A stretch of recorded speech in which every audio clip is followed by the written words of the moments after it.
News today Tamil நேயர்களுக்கு வணக்கம். நான் லோகநாதன். இன்று நம்மோடு சிறப்பு விருந்தினராக கலந்து கொள்ள இருப்பவர் கர்நாடகாவிலிருந்து செய்தியாளர் அசோக்குமார். வணக்கம் அசோக்குமார். வணக்கம் சார். பல்வேறு விஷயங்களை தொடர்ந்து டிஃபரெண்டா நாங்க கொடுத்துட்டு இருக்கோம். இந்த சேனலை சப்ஸ்கிரைப் பண்ணி இந்த வீடியோவை பாருங்கள். அசோக்குமார் சார், இன்னைக்கு ஒரு பரபரப்பான ஒரு பிரஸ் மீட் வச்சாரு நம்ம ராகுல் காந்தி அவர்கள். தேர்தல் ஆணையம் என்னென்ன தில்லுமுள்ளு செய்யுதுங்க அப்படின்னு சொல்லிட்டு 2வது முறையாக மிகப்பெரிய ஒரு பிரஸ் மீட். கர்நாடகாவில் ஒரு 6100 சொச்சம் வாக்குகள் வேற ஒரு நபர்கள் பதிவு செஞ்சிருக்காங்க. இது வெவ்வேறு மாநிலத்துல இருக்கிற சொல்லி அங்க சிபிஐல இருந்து வழக்குகள்லாம் பதிவு செய்யப்பட்டிருக்கு. என்ன நடந்தது சார் கர்நாடகாவில்? குறிப்பா இந்த பிரஸ் மீட்ல சொல்லக்கூடிய விஷயங்கள், ராகுல் காந்தி என்ன சொன்னாரு, கொஞ்சம் டீடைல்டா சொல்லுங்க. தோழர், ராகுல் காந்தி வெட்ட வெளிச்சமாக்கி இருக்காரு. அதாவது இசி எலெக்ஷன் கமிஷன் எந்த மாதிரி எல்லாம் முறைகேடு நடத்தி இருக்காங்க, பிஜேபிய மறைமுகமா ஜெயிக்கிறதுக்கு. பின்னாலெல்லாம் கள்ள ஓட்டுன்னு இருந்தது. இந்த பட்டன் இது பண்ணி டிஜிட்டல் ஓட்டு வர்றதுக்கு முன்னால கள்ள ஓட்டுன்னு இருந்தது. இப்ப கள்ள ஓட்டு இல்ல. எலெக்ஷன் கமிஷன் நேரடியா கள்ள ஓட்டு போடுறதுக்கான அங்கீகாரத்தை ஒரு இத பிஜேபிக்கு கொடுத்திருக்குதுன்னு தான் சொல்லணும். முதல்ல ஆலந்தா அப்படிங்கிற இந்த தொகுதியில என்ன நடந்திருக்குது அப்படிங்கிறத நம்ம பார்த்துடலாம் தோழர். இந்த தொகுதியில 2018 எலெக்ஷன்ல ஒரு 8ல இருந்து 10 பூத்துல காங்கிரஸ் ஹையஸ்ட் ஓட்ஸ வாங்குது தோழர். 10 பூத்துல காங்கிரஸ் நல்ல ஒரு ஓட்டு வாக்கு வாங்குது. அங்க லீடிங்ல இருக்காங்க காங்கிரஸ். அந்த 8ல இருந்து 10 பூத்தை மட்டுமே குறிப்பிட்டு இவங்க என்ன பண்ணிருக்காங்க, 2023ல புத்திசாலித்தனமா என்ன பண்ணிருக்காங்கன்னா, அங்க ஒரு சர்வே மாதிரி பண்ணிருக்காங்க. அந்த சர்வேல, அதாவது அங்க இருக்கிற லோக்கல் பிஜேபி ஆளுங்களை வச்சே ஒரு சர்வே மாதிரி பண்ணிருக்காங்க. அதுல காங்கிரஸ்க்கு மட்டுமே ஓட்டு போடக்கூடியவர்கள் யாருன்னு தெரியும் இல்லைங்களா? இப்ப காங்கிரஸ்க்கு ஓட்டு போடுறவங்க, இந்த கிராம பகுதியில காங்கிரஸ்க்கு ஓட்டு போடுறவங்க பெரும்பாலும் தலித் பின்தங்கிய மக்களா தான் இருக்கும். இந்த மக்களை மட்டுமே குறி வச்சு கிட்டத்தட்ட 6018 ஓட்டை இந்த ஓட்டர் லிஸ்ட்ல இருந்தே நீக்கணும் அப்படின்னு சொல்லி ஒரு சிஸ்டமேட்டிக்கா செயல்பட்டு இருக்காங்க. அது ஒரு இண்டஸ்ட்ரியல் இது மாதிரி ரொம்ப சிஸ்டமேட்டிக்கா அதுக்கு ஒரு சாப்ட்வேர் எல்லாம் யூஸ் பண்ணி ட்ரை பண்ணிருக்காங்க. இப்ப எக்ஸாம்பிளுக்கு சொல்லணும்னா, எலெக்ஷனுக்கு 2 மாசத்துக்கு முன்னால ஓட் சம்மரி ரிவ்யூ அப்படின்னு ஒண்ணு எல்லாருக்குமே அதாவது எலெக்ஷனுக்கு காம்பீட் பண்ற ஒரு கேண்டிடேட்டுக்கு எலெக்ஷன் கமிஷன் கொடுக்கும். அந்த லிஸ்ட்ல புதுசா யார் யாரெல்லாம் பேரை சேர்த்து, அதாவது 18 வயசுக்கு மேற்பட்டு புதுசா ஃபர்ஸ்ட் ஓட்டர்ஸை லிஸ்ட்டுக்கு சேர்த்துவாங்க. அந்த தொகுதிக்கு புதுசா யாராவது வந்திருந்து அவங்க பேரை லிஸ்ட்டுக்கு சேர்த்துவாங்க. அதே மாதிரி இறந்தவர்களையும் லிஸ்ட்ல இருந்து எடுக்கணும் இல்லைங்களா? இறந்தவர்கள் அந்த ஊர்ல இருந்து வேற ஊருக்கு போய் செட்டில் ஆனவங்கள கூட அந்த ஊரு ஓட்டர் லிஸ்ட்ல இருந்து அவங்க பேரை எடுக்கணும். அதை எப்படி எடுப்பாங்கன்னா, ஃபார்ம் 7 ஃபில் பண்ணணும்.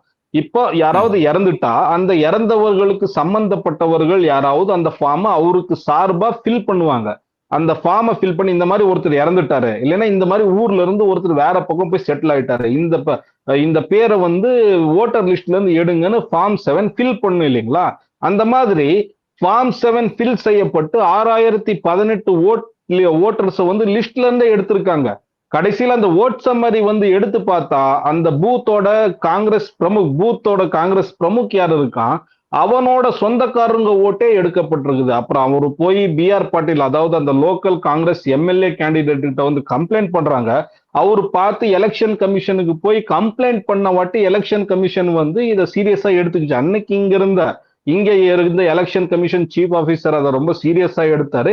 அந்த 6018 அப்ளிகேஷன்ஸ் என்ன 6018 பேர்த்த நீக்கணும்னு அப்ளிகேஷன்ஸ் என்ன வந்தது, அதுல 26 அப்ளிகேஷன் மட்டும்தான் ஒரிஜினல்.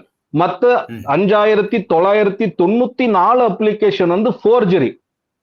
சென்னையில இருந்தோ, ஹைதராபாத்ல இருந்தோ, மகாராஷ்டிரால, யூபியில இருந்தெல்லாம் உட்கார்ந்து இந்த அப்ளிகேஷனை ஃபில் பண்ணிருக்காங்க. இன்னைக்கு ராகுல் காந்தி சொன்னதும் அதே தான் சார். 14 நிமிஷத்துல ஒரு மனுஷன் 14 நிமிஷத்துல ஒரே மொபைல் ஒரே ஐபி அட்ரஸ்ல 12 அப்ளிகேஷனை ஃபில் பண்ணிருக்கான். அதுவும் நடுராத்திரி 12 அப்ளிகேஷனை ஃபில் பண்ணிருக்கான். எலெக்ஷன் கமிஷன் அதை அப்ரூவ் பண்ணி அவங்க பேரை நீக்கி இருக்குது. இது எப்படி சாத்தியம்? இன்னைக்கு பிரஸ் மீட்ல 3ல இருந்து 4 பேர்த்த கூப்பிட்டு வச்சு ராகுல் காந்தி அவரை பேச வச்சிருக்காங்க. அதுல ஒருத்தரை கேள்வி கேட்டாரா, நீங்க அப்ளிகேஷன் ஃபில் பண்ணி தான் என் பேரை லிஸ்ட்ல இருந்து எடுத்திருக்காங்கன்னு நிறைய பேர் என் வீட்டுக்கு சத்தம் போட்டாங்க. ஆனா நான் அந்த மாதிரி அப்ளிகேஷனை ஃபில் பண்ணவே இல்லைன்னு அந்த ஆள் இன்னைக்கு பிரஸ் மீட்ல நின்னு பேசியிருக்காரு இல்லைங்களா?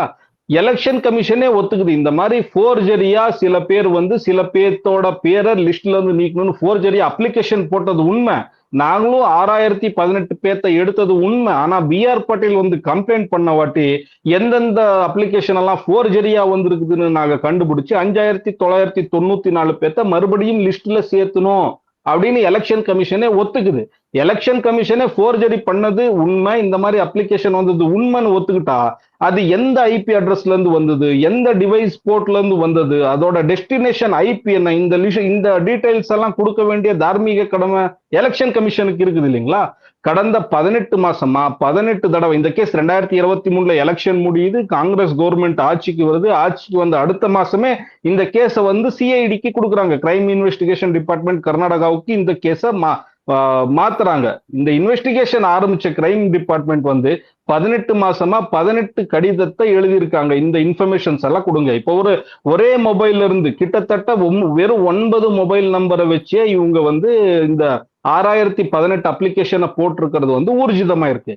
இந்த 9 மொபைல் நம்பரை யாரு எந்த அட்ரஸ் கொடுத்து யாரு பேர்ல எடுத்தாங்க, எந்த ஐபி அட்ரஸ் எந்த லொகேஷன்ல உட்காந்து இந்த அப்ளிகேஷன் எல்லாம் போட்டாங்க, இந்த டெஸ்டினேஷன் டிவைஸ் இது கொடுக்கணும் இல்லைங்களா? எலெக்ஷன் கமிஷன் இது வரைக்கும் கொடுக்கலாம். அதை கொடுக்க வேண்டிய தார்மீக கடமை வந்து சீஃப் எலெக்ஷன் கமிஷனரான ஞானேந்திராவுக்கு இருக்குது இல்லைங்களா? ஆனா அவரு சிம்பிளா இது ஒரு பேஸ்லெஸ் அலிகேஷன் அப்படின்னு சொல்லிட்டாரு. ரொம்ப சிம்பிளா ராகுல் காந்தி சொன்னது வந்து ஒரு பேஸ்லெஸ் அலிகேஷன் அப்படின்னு வந்து சொல்றாரு. அது எப்படி சார்? அவரு ஒரு பிபிடி பிரசன்டேஷன் வச்சு யாரு வாக்கெல்லாம் நீக்கப்பட்டது, யார் பேரால ஃபோர்ஜரி அப்ளிகேஷன் போடப்பட்டது, அவங்களெல்லாம் கூட்டிட்டு வந்து நிக்க வச்சு பேச வைக்கிறாரு. அண்ட் எலெக்ஷன் கமிஷனே ஒத்துக்குச்சு 5994 வாக்குகள் மோசடி ஆனது உண்மை, அதை நாங்க அப்புறம் சேர்த்திட்டோன்னு ஃபோர்ஜரி ஆனது எலெக்ஷன் கமிஷனே ஒத்துக்கிட்ட வாட்டி இவங்களுக்கு என்னென்ன ப்ரூஃப் வேணும்? இதை விட பெரிய ப்ரூஃப் என்ன வேணும்?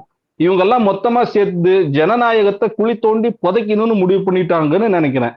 யாரு ஓட்டு போடணும் யாரு ஓட்டு போடக்கூடாதுன்னு இவங்க எப்படி இவங்க முடிவு பண்றாங்க அப்படின்னாலே ஜனநாயகத்தை இவங்க மொத்தமா முடிச்சு விட பாக்குறாங்கன்னு தான் அர்த்தம். கடந்த 78 வருஷத்துல இதோட மிகப்பெரிய ஸ்கேம் ஒண்ணு இந்தியாவுல நடக்க வாய்ப்பே இல்லை.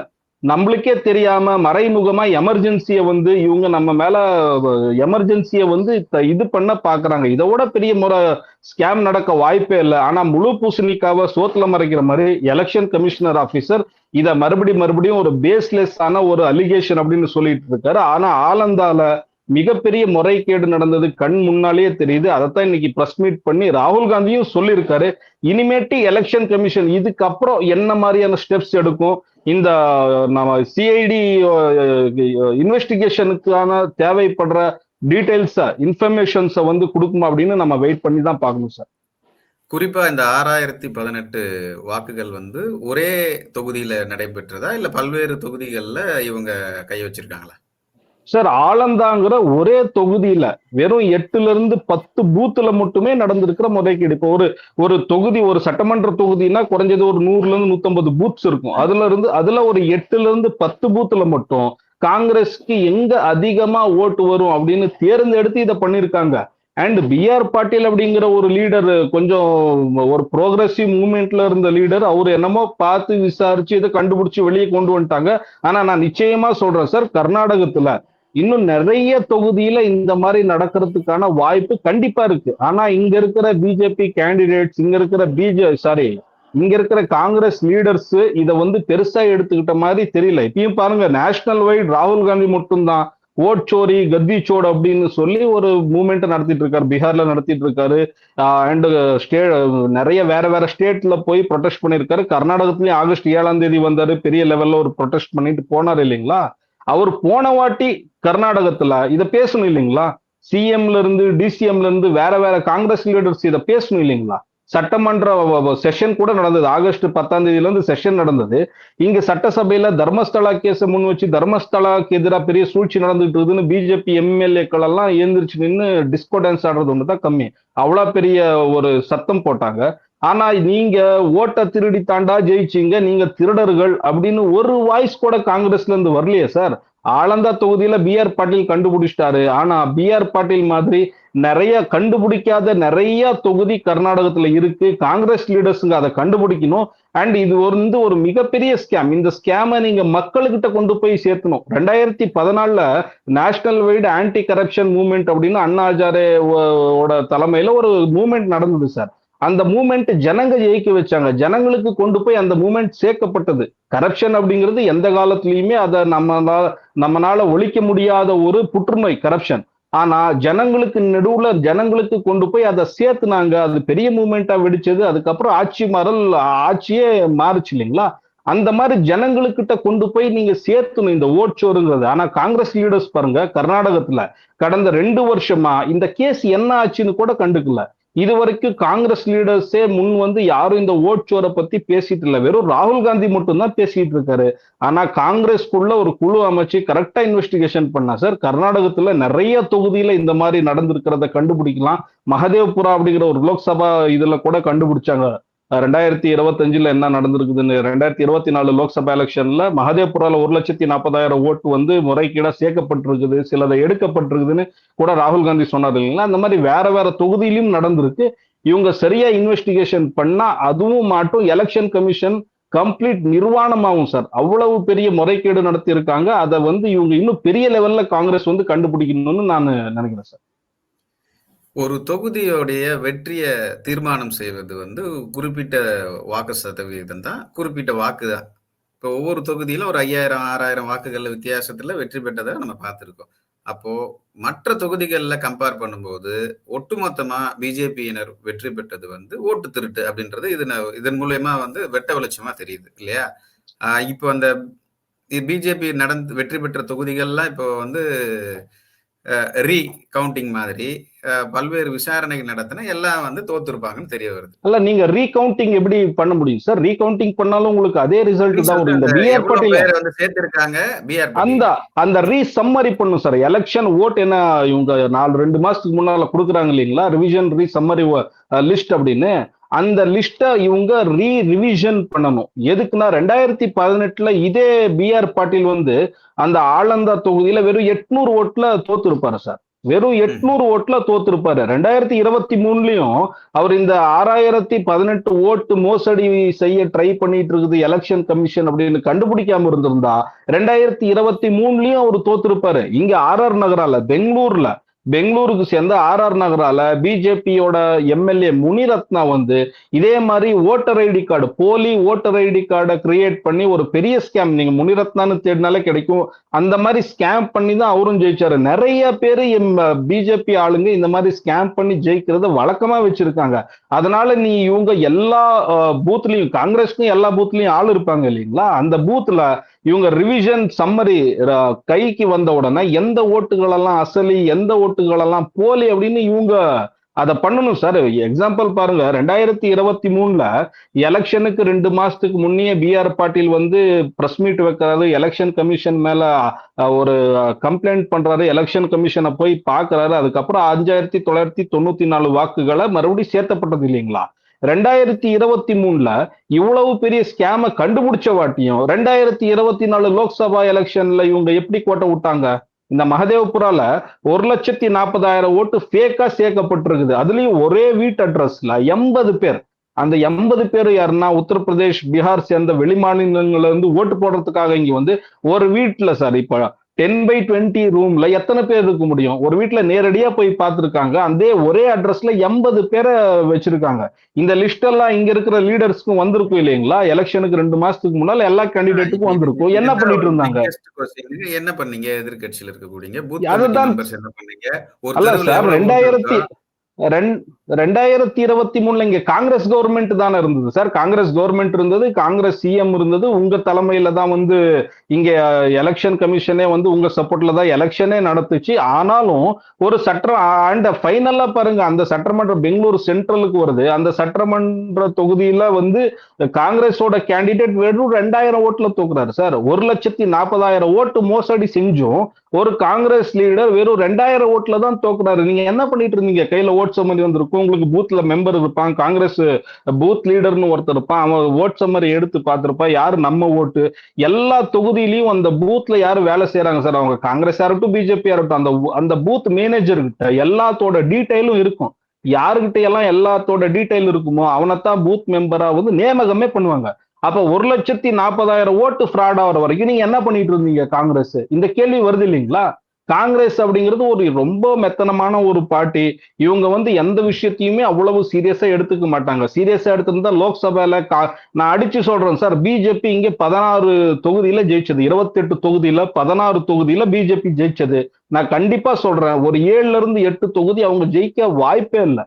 எந்தெந்த தொகுதியில பிஜேபி ஜெயிக்க வாய்ப்பே இல்லையோ அந்த தொகுதியில எல்லாம் பிஜேபி ஜெயிச்சிருக்கு. அங்க இவங்க எலெக்ஷன் டைம்ல என்ன ஓட் சம்மரி லிஸ்ட் கொடுத்தாங்களோ அதை மறுபடியும் ரிவிஷன் பண்ணணும் காங்கிரஸ். இந்த 2 வருஷத்துல இவங்க மனசு வச்சிருந்தா பண்ணிருக்கலாம். 2 வருஷமா இத சொல்லிட்டு இருக்காரு ராகுல் காந்தி. ஆனா இங்க இருக்கிற லீடர்ஸ்களுக்கு அது மனசு இல்லைன்னு தான் சொல்லணும் சார். அவங்க செஞ்சா நிறைய குற்றங்கள் வெளியே வரும். இப்போ ஒரு கேள்வி வந்து எழுதுங்க. அமித்ஷா அவர்கள் வந்து பூத் கமிட்டி மெம்பர்களை சந்திக்கிறாரு. ஏன் சந்திக்கிறாருன்ற ஒரு மிகப்பெரிய ஒரு கேள்வி இருக்கு. 70 ஓட்டு வாங்கினா போதும் ஒரு பூத் கமிட்டி மெம்பருக்குன்னு சொன்னா கிட்டத்தட்ட ஒரு 5000 பூத் கமிட்டி ஒரு பகுதியில் இருக்கும். அப்ப 5070 என்ன ஆச்சு? 5070 மல்டிபிள் பண்ணா கிட்டத்தட்ட 35,000 ஓட்டு. இந்த 35,000 ஓட்டு தான் வின்னிங் ஓட்டு. அப்ப இந்த 35,000 ஓட்டை பூத் கமிட்டி மெம்பரை வச்சு பண்ண வைக்கிறாங்கன்னா பின்னாடி இது போன்ற ஒரு சதி ஒண்ணு நடக்குது. அதுக்கான அடித்தளமான ஒரு வேலையை பிரில்லியண்டா பிளான் பண்ணி பண்ணக்கூடிய செயலை இங்க பார்த்தோம். ஒரு பாஜக தலைவர் ஒருத்தர் வந்து என்கிட்ட சொல்லும்போது இந்த விஷயத்த வந்து நாங்க 70 ஓட்டு மட்டும் நாங்க கான்சென்ட்ரேட் பண்ணா போதும், ஒரு பூத் கமிட்டி மெம்பர் 10 பேர் இருந்தாங்கன்னா ஒரு 70 ஓட்டு வாங்கினா போதும் போது இப்பதான் இந்த ஸ்கேம் எங்க இருந்து ஆரம்பிக்குதுன்னு நம்ம பாக்குறோம். நீங்க ஒரு விஷயம் இன்னொன்னு உன்னிப்பா கவனிச்சு பாருங்க சார். மலைக்கு கூட ஸ்கூல் பக்கம் ஒதுங்காத மோடி, மாண்புமிகு மோடி தலைமையிலான பிஜேபி எப்படியெல்லாம் ஓட்டை திருட்டு பண்ணலான்னு 2014ல இருந்து இந்த பக்கம் நிறைய இந்த மாதிரி செஞ்சு காட்டிட்டாங்க. நீங்க டிஜிட்டல்லையும் ஓட்டை எப்படி திருடலாம், நீங்க கள்ள ஓட்டு இப்ப போட முடியாது, ஆனா வேற மாதிரி எப்படி எல்லாம் ஓட் ஃப்ராட் பண்ணலாம்னு ப்ரூவன் பண்ணி காட்டிட்டாங்க. ஸ்கூலுக்கே போவாத மோடி இதை ப்ரூவ் பண்ணி காட்டிட்டாரு, எங்கனால இந்த மாதிரி மோசடி பண்ண முடியும்னு. ஆனா அதை கண்டுபிடிக்க double degree holder Congress leader ராகுல் காந்திக்கு 12 வருஷம் ஆயிருக்கு சார். ஒவ்வொரு தொகுதியிலையும் ஒவ்வொரு பூத்லயும் நீங்க சொன்ன மாதிரி வெறும் 70 ஓட்டு மட்டுமே இவங்க ஃப்ராட் பண்ணிட்டா போதுமே. கர்நாடகத்துல நடந்துகிட்டு இருக்கிறது அதேதான். எத்தனையோ எம்எல்ஏக்கள், எத்தனையோ எம்பிக்கள் பிஜேபியில இருந்து நீங்க ஜெயிச்சவங்க. எங்களுக்கு இப்பயும் கொஸ்டின் அதுதான் சார், இவன் எப்படா இவன் இப்படி ஜெயிச்சான்? ஜெயிக்க வாய்ப்பே இல்லை. ஏன்னா நானே 4 டிஸ்ட்ரிக்ட்ல வந்து சர்வே டீம்ல நானே வேலை பண்ணியிருக்கேன். சில எம்பிக்களும் எம்எல்ஏக்களும் ஜெயிக்க வாய்ப்பே இல்லை. எப்படி ஜெயிச்சாங்கன்னு இப்பயும் நாங்க தலை பிச்சுக்கிட்டு இருக்கோம் சார். இந்த மாதிரி வெறும் சில பூத்துகள்ல மட்டுமே இவங்க சின்ன சின்னதா செய்யற மோசடி அது ரொம்ப பெருசா பெரிய ரிசல்ட் தருது. இதுக்கு பின்னால எலெக்ஷன் கமிஷன் இருக்கு. இப்ப பாருங்க, இங்க வந்து சிஐடி வந்து இன்வெஸ்டிகேஷன் பண்ணிட்டு இருக்குது இல்லைங்களா? இந்த டீடைல்ஸை எல்லாம் தரதுனால எலெக்ஷன் கமிஷனுக்கு என்ன லாஸ்? எலெக்ஷன் கமிஷன் வந்து ஒரு சுதந்திரமா இயங்கக்கூடிய, கான்ஸ்டிடியூஷனுக்கு சுதந்திரமா இயங்கக்கூடிய ஒரு நிறுவனம். அவங்க ஆமா, அவங்க மேல ஒரு கம்ப்ளைண்ட் வந்தா தான் குற்றமற்றவர்கள்னு நிரூபிக்க வேண்டிய தார்மீக பொறுப்பு அவருக்கு இருக்கு இல்லையா? ஆனா அந்த எலெக்ஷன் கமிஷனர் செய்ய மாட்டாரு, அதை செய்ய மாட்டேங்கிறாரு. அவரு பிஜேபிக்கு சப்போர்ட்டா பேசுறாரு. அவரு என்ன ட்ரோல் ஆர்மி மாதிரி அவரு வேலை செஞ்சுட்டு இருக்காரு. அண்ட் இன்னொன்னு பாருங்க, ராகுல் காந்தி எப்ப எலெக்ஷன் கமிஷனை கொஸ்டின் பண்ணாலும் எலெக்ஷன் கமிஷன் தரப்புல பதில் வர்றதுக்கு முன்னால பிஜேபியில இருந்து உங்களுக்கு பதில் வரும். இது வந்து பிஜேபி பதில் தர வேண்டிய அவசியமே இல்ல. ராகுல் காந்தியும் காங்கிரஸும் கொஸ்டின் பண்ணிட்டு இருக்கிறது எலெக்ஷன் கமிஷனை. அண்ட் எலெக்ஷன் கமிஷன் ராகுல் காந்திக்கு பதில் சொல்ல வேண்டியது இல்ல சார், எங்களுக்கு பதில் சொல்லணும். நாங்க ஓட்டர்ஸ். இந்த நாட்டோட ஜனநாயகம் நடந்துட்டு இருக்கிறது எங்கனால, இங்க இருக்கிற ஜனங்களால, 140 கோடி ஜனங்களால. சோ எலெக்ஷன் கமிஷன் இந்த ஜனங்களுக்கு பதில் சொல்லி ஆகணும். ஆனா எலெக்ஷன் கமிஷன் பதில் சொல்றதுக்கு முன்னால பிஜேபி எதுக்கு பதில் சொல்லுது? அங்க அடிச்சா இங்க எதுக்கு வலிக்குது? இந்த கேள்வி எல்லாம் வருது இல்லைங்களா? இதுக்கு முன்னால எந்த எலெக்ஷன் கமிஷன் ஆகுது, எந்த election commission chief election commissioner ஆகுது இந்த மாதிரி பிஹேவ் பண்ணதை நீங்க பாத்திருக்கீங்களா? இது ஒரு மிகப்பெரிய கேள்வியா இருக்கு சார். ஜனநாயகத்தை இவங்க எல்லாம் சேர்ந்து ஒட்டுமொத்தமா முடிக்க போறாங்க. அடுத்த 10-15 வருஷத்துக்கு அப்புறம் இந்தியாவுல எலெக்ஷன் அப்படின்னு நடந்தாலே அது ஒரு மிகப்பெரிய விஷயம் தான். எலெக்ஷன் அப்படிங்கிறது ஒண்ணு நடக்கவே கூடாது அப்படிங்கிறதுக்காக தான் எலெக்ஷன் கமிஷனும் பிஜேபியும் சேர்ந்து நடத்திட்டு இருக்கிற சதி இது. ஜனங்க முடிஞ்ச அளவுக்கு இந்த சதியை பத்தி தெரிஞ்சது கொஞ்சம் விழிப்புணர்வா இருக்கணும், கொஸ்டின் பண்ணணும். அவங்க பூத்துல இந்த மாதிரி ஏதாவது முறைகேடு நடந்திருந்தா அவங்க இதை வெட்ட வெளிச்சமாக்கணும், வெளியே கொண்டு வரணும். அப்படி கொண்டு வராவிட்டா இந்த மாதிரி ஓட்டு மோசடி நாடு முழுக்க நடக்கும் சார். Bihar best example. கிட்டத்தட்ட 2-3 கோடி ஓட்டை இப்ப நீக்கவும் அப்படிங்கிற ஒரு முடிவுக்கு எலெக்ஷன் கமிஷன் வந்திருக்குது. இத ஜனங்க உன்னிப்பா கவனிக்கணும். இந்த மாதிரி ஃப்ராட் மோசடிகள் எல்லாம் அடுத்த நாட்கள்ல நடக்காத மாதிரி பாத்துக்க வேண்டிய பொறுப்பு ஜனங்க மேலயும் இருக்கு சார். ஓட்டு திருட்டை பத்தி பல்வேறு விஷயங்களை, குறிப்பா கர்நாடகாவில் நடந்த விஷயத்தை பத்தி மிக தெளிவாக நியூஸ் டுடே தமிழுக்கு தெரிவித்தமைக்கு ரொம்ப நன்றி தெரிவிச்சுக்கிறோம். மற்றும் ஒரு நிகழ்ச்சியில மீண்டும் தொடரலாம். நன்றி, வணக்கம் அசோக். நன்றி.